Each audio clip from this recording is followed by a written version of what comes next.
Hi guys, how are you? Here we go. At the gym tayo muna. Ito yung basic guidelines. Basic lang po to. Ito po yung tinatawag na back lift.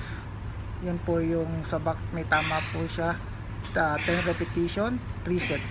Ginagawa ko po yan na 10 repetition, 3 set para maganda yung tama niya sa back. Dinadagdagan ko lang po siya ng weight pag gusto ko po siyang dagdagan para at least may tama siya sa likod ko. Yan po, paulit-ulit lang na ganyan. Sa bali 3 sets po siya, 10 repetition. Tapos ito naman po tinatawag na sa may tricep naman po yan, ganun din 10 repetition, 3 sets po siya, paulit-ulit. Dadagdagan nyo lang siya ng weight para malaman nyo kung may tama ba siya o wala.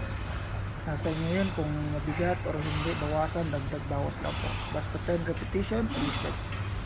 Ganyan na po yung ginagawa ko. Tapos katapos po niyan ibawin ko na naman yung aking position. Pupunta na naman po ako sa tawag dito.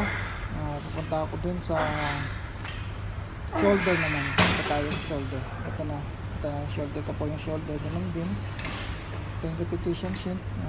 3 sets siya. Dagdagan nyo lang para at least kita nyo yung tama niya sa shoulder nyo. Kapag mabigat na, pwede nyo naman bawasan. Basta 10 repetition, 3 sets lang siya. Paulit-ulit lang yan guys. Salamat po sa panonood. Sana nag-enjoy kayo sa maliit kong kaalaman sa pag-gym. Paulit-ulit lang yan. Salamat. Thank you. See you next time.